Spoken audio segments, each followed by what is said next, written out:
What's up, guys? Moss here. Today, I want to do something a little bit different.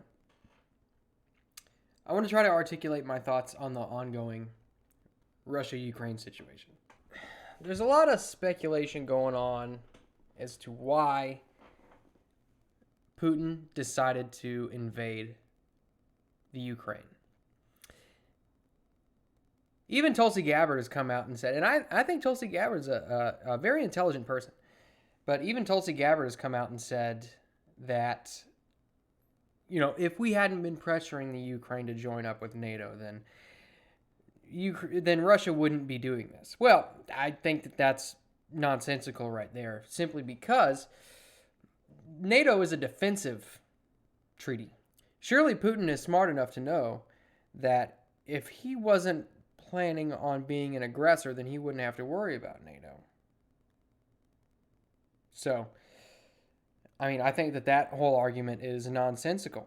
Now, what I think the issue is that Ukraine is very rich in resources.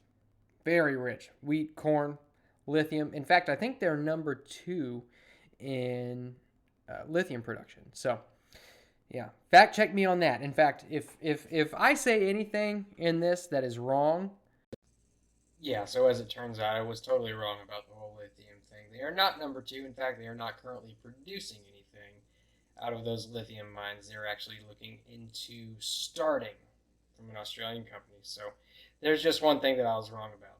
Anyway, get back to it.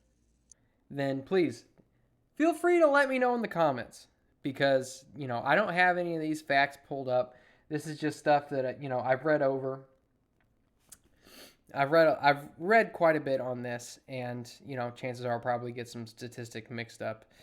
But the fact of the matter is, Ukraine is very rich in resources, and I think that's exactly what Putin wants, especially with the way that the current international economy is going. The United States has controlled the currency on oil, the petrodollar, for a long time.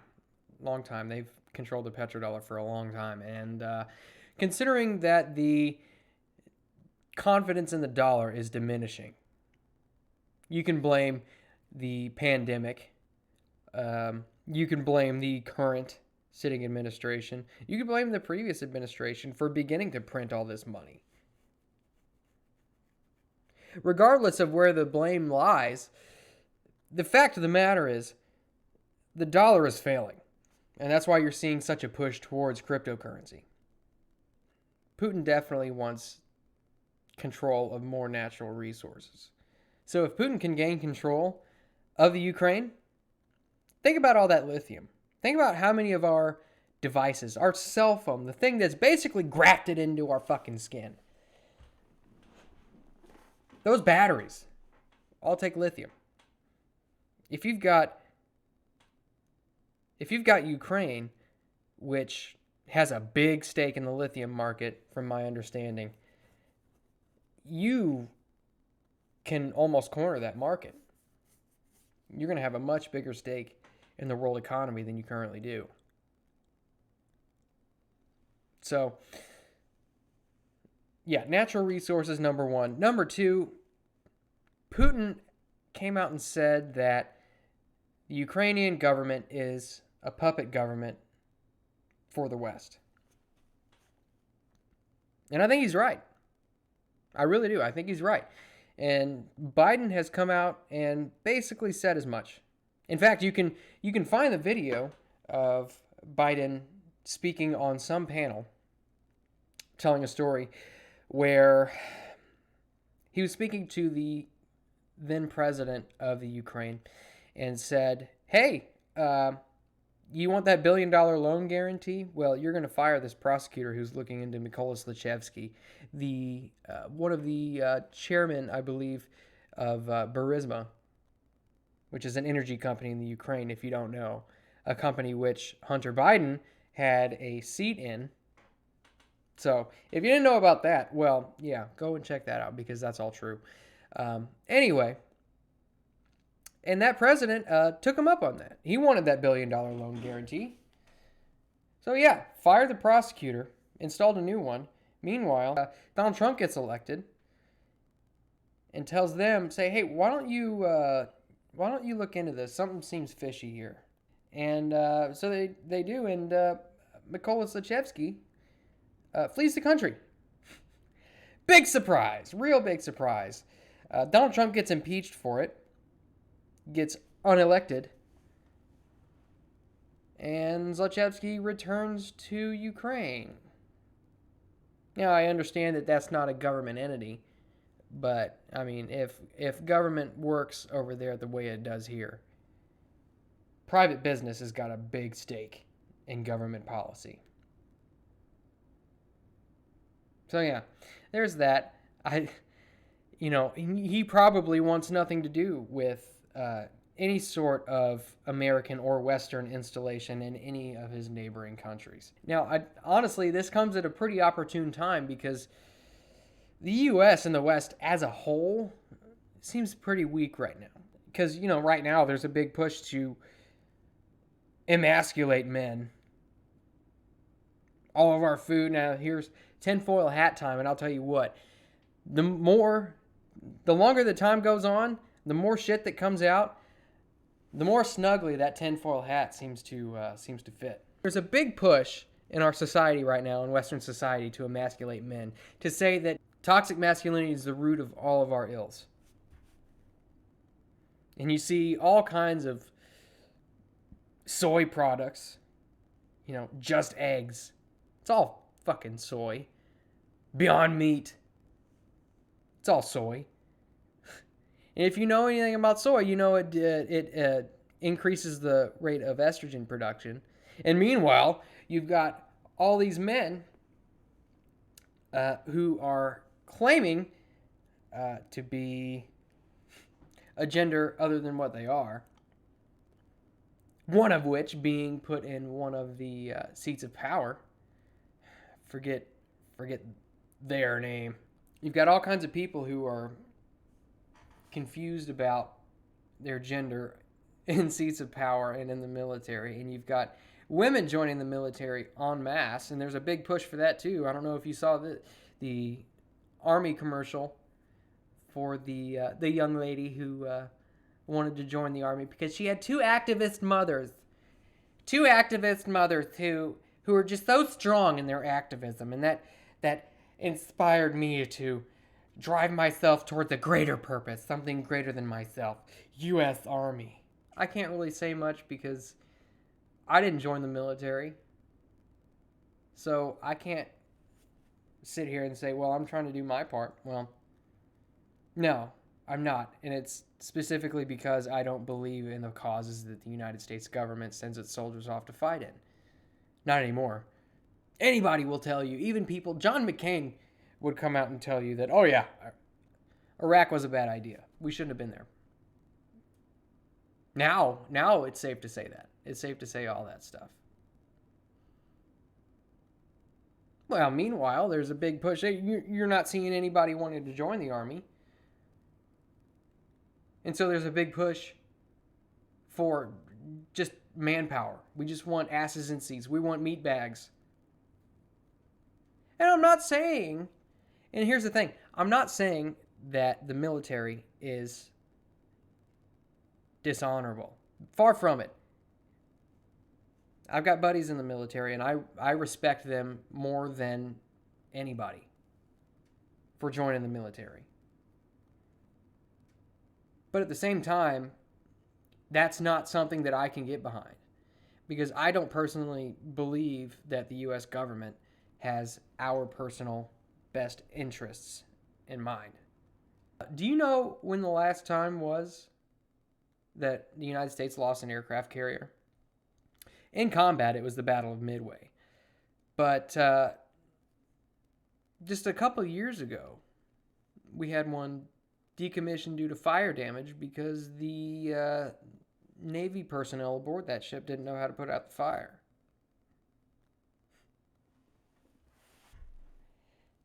It's sad and it's funny at the same time, really. See, here's the thing about the military. When you've got people joining the military, you want somebody who you are able to train to separate their humanity from the target that they need to take out. They need to not view that other person as a human being. They need to view them as a target, as an enemy, something that needs to be dealt with. And right now, it seems as though the United States military is seen as an activist platform. We got to put as many women in positions of power as we can in the U.S. military, or people who think that they're women. We got to put them in positions of power. Because look at us. We're virtuous and inclusive. Fuck who can get the job done to the best of their ability, to the best interest of the United States. We have to be seen as virtuous and inclusive. And give people who have confusions about reality, we got to give them a seat at the table. When they probably shouldn't have a seat at the table at all. So yeah, my personal opinion aside, the United States is, as a fact, seen as weak at this current point in time. Is the United States weak overall? No, I don't think it's weak. I think it's weaker than it was. I'll just leave it there. But the thing is, I don't believe that this is our fight. Now the question arises, can the Ukrainians handle this by themselves without any foreign aid? Without foreign aid, probably not. Without foreign aid, probably not. Now, that aid can come in different forms. Back in January, we sold the Ukrainians $200 million worth of weaponry. And meanwhile, they've got UN weaponry coming in. Poland is sending in weaponry. You know, all kinds of equipment flooding across the borders of Ukraine. But that's different from sending personnel into Ukraine, boots on the ground, to fight the Russians. Now, the thing is, we don't know how far Putin is willing to go. If other countries get involved, will he use thermonuclear weapons? Will he push the big red button if other countries get involved? We don't know. We have no clue. Do we want to take that risk? Probably not. Will Putin be emboldened if we don't take that risk and march into other countries? Maybe. He might. I don't know. I mean, this might be a situation there's no turning back from. It might be. But at this point, from my own perspective, if I can get political for a second, as if this wasn't already political, I consider myself a bit of a libertarian, probably more right-leaning on some things. If you couldn't already tell.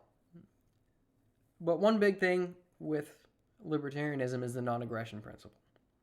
The non-aggression principle goes in the name. You don't aggress on other people unless you are aggressed upon. At that point, you defend yourself. So, do I think we should have a strong military? Yeah, I definitely do. And we use that military only in the case in which we are aggressed upon.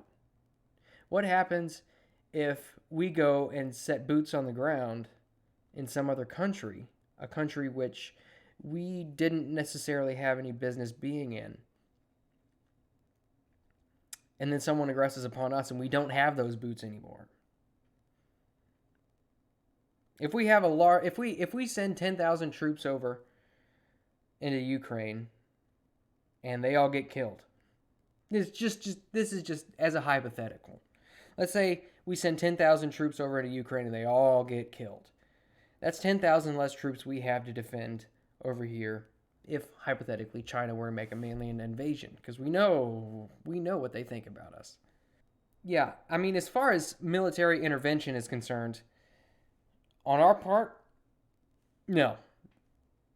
I don't think we should until we have to. We need to build up our own strength.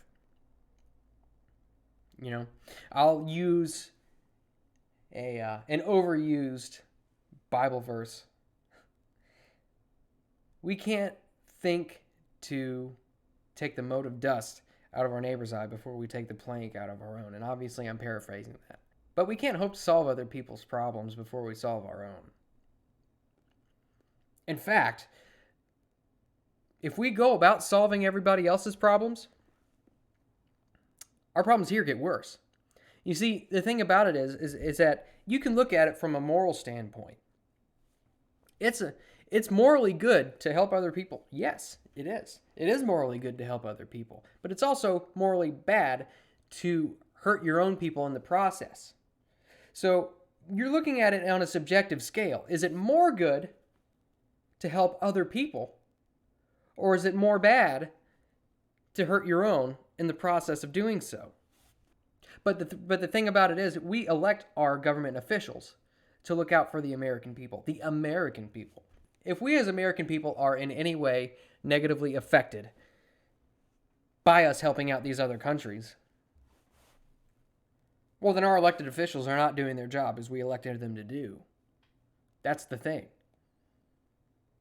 So our tax dollars, our brothers and sisters, are all going overseas and being spent on somebody else's war. And to me, that just doesn't sit right. When it does sit right is when it's in defense of what we've built here. That's when it sits right with me. Now, as far as I'm concerned, boots on the ground, in my opinion, no go. Keep selling them weapons. Sell them as many weapons as they possibly can. In fact, just ramp up those numbers. Keep producing weapons and just sell them as many as they possibly need, because, damn it, they're going to need them. That's for sure. They're going to need them. But again, I think that, honestly, I think that they've got a chance. The Ukrainians have a chance to fight these guys off, to fight off the Russians. I really do. Because one, from what I understand, their military technology is on par with the Russians. Maybe not quite, but it's a lot better than, say, the Afghanistan military technology was compared to ours, and we still lost the shit out of that. We lost that war big time. Spent billions upon billions upon billions upon billions of dollars over in Afghanistan for 20 years and still lost that war to people who are widely perceived as having lived in caves the entire time. So, yeah, if we're going by that standard, the Ukrainians definitely have a shot. Plus, I mean, from reports that we're hearing, the Ukrainian government is forbidding men from ages 16 to 50 or 18 to 50, somewhere in that range. Maybe it's 18 to 60. Anyway, they're forbidding them from crossing the border. They have to stay and they have to protect their country. Albeit, I don't necessarily think that I wouldn't want to be forced into it. But, at least they have a purpose. And plus, they've got the home field advantage. They know their cities. They know their countrysides. The Russians don't necessarily know any of that. So, yeah, I think that they've got a chance. I really do. I really do think that they've got a chance. Is it going to be tough for them going forward? Yeah. Yeah, it really is. But from a rational standpoint, anybody else getting involved will make everything much, much worse, much faster, if it's not already spiraling out of control. It very well could be. At this point, it very well could be spiraling out of control, but we won't know it until we see it. And at this point, really all we can do is just mitigate. And if we can do that by not getting involved at this point in time, I think we should. Because if Ukraine is left with cities still standing and citizens still able to live, it's better off than those cities being reduced to ashes. You've got a lot of stuff coming out now that's being used as propaganda. And I'm afraid that a lot of it's going to be used to appeal to the emotions of a lot of people here in the United States and the West as a whole. It could already be spiraling out of control. but I know for a fact that if we get involved, China gets involved, and Pakistan gets involved, and North Korea gets involved. And if North Korea gets involved, you're going to see missiles flying every which way. You're not gonna know what to do with all the missiles that they're going to be sending out. Now, will we get hit here in the United States? I don't know. I don't know about North Korean missiles, but Russian missiles, yeah. Yeah, we'll get hit by those if they decide to start launching those out. And everything will be reduced to ashes. And if you like Fallout, you're going to be living it.